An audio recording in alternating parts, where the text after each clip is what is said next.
Mano brangūs broliai ir seserys, Jėzus sugrįžta į šventosios žemės teritoriją. Praėjusią savaitę mes lydėjome jį kelionėje per pagonių kraštus – Libaną, Siriją, Jordaniją. Ten netikėtai matėme gimstančią tikėjimą, matėme nuolankumą, matėme atsiveriančias širdis. Tuose svetimuose kraštuose Jėzus rado žmonių pasirengusių tikėti. Tačiau dabar jis sugrįžta į Galilėją, į savo gimtąjį kraštą. Ir ką jis randa? Nepasitikėjimą. Fariziejai prašo ženklo, jie nori įrodymų, jie nori reginio. Atrodo, kad žmonėms sunku žengti tikėjimo žingsnį. Tačiau čia slypi didelė paslaptis. Dievas neapsireiškia versdamas žmogų. Dievas visada palieka erdvės laisvei, net ir erdvės abejonėms. Kodėl? Nes Dievas yra be galo patrauklus. Jeigu mes matytume Dievą akis į akis, tokį, koks jis yra, mes nebeturėtume pasirinkimo. Viskas jau būtų nuspręsta. Nebeliktų laisvės. Jeigu tokie maži ir menki dalykai, kaip narkotikas, gali pavergti žmogaus širdį, įsivaizduokite, kas būtų, jei tiesiogiai išvystume begalinį Dievo grožį.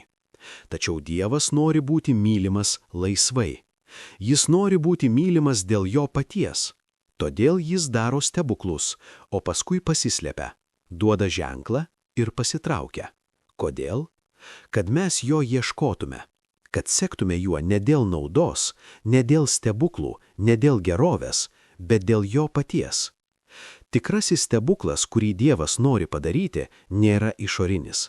Stebuklas, kurio jis trokšta, yra dvasinis. Tai tikėjimo stebuklas.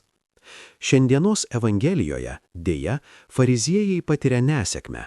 Jie ateina pas Jėzų, kad jį išbandytų.